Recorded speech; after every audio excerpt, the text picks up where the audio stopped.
Bonjour et bienvenue dans nos perspectives financières d'aujourd'hui. Rejoignez-nous aujourd'hui pour notre analyse du monde financier, des derniers événements et des dernières informations sur les marchés. Thomas va nous aider aujourd'hui depuis la salle des marchés. Crypto.com a obtenu une licence d'établissement de paiement de la Banque centrale du Brésil, a déclaré la bourse de crypto-monnaies. La licence permet à la société de continuer à offrir des services de porte-monnaie fiat réglementés dans le pays où la carte Visa Crypto.com est disponible depuis 2021. 3 des banques centrales les plus influentes du monde ont ralenti le rythme de leur hausse de taux d'intérêt, reconnaissant que les pressions sur les prix s'atténuent, mais soulignant que leur tâche d'éradiquer l'inflation est loin d'être terminée.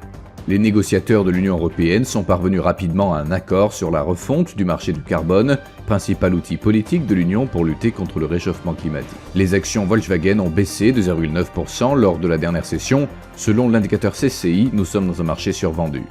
La paire euro-dollar a connu une légère correction haussière lors de la dernière session, augmentant de 0,1%. L'indicateur CCI indique un mouvement haussier.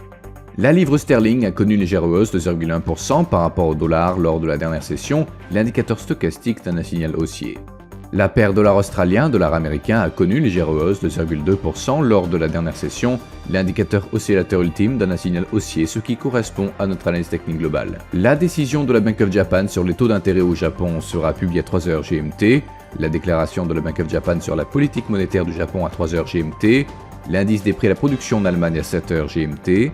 L'indice avancé Westpac en Australie sera publié à 23h30 GMT. La confiance des consommateurs dans l'eurozone à 15h GMT. Les mises en chantier de logements aux États-Unis à 13h30 GMT. Nous espérons que vous avez apprécié nos perspectives du marché d'aujourd'hui.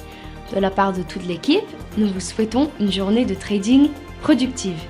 N'oubliez pas de vous connecter demain matin pour tous les événements et les dernières nouvelles sur les marchés financiers.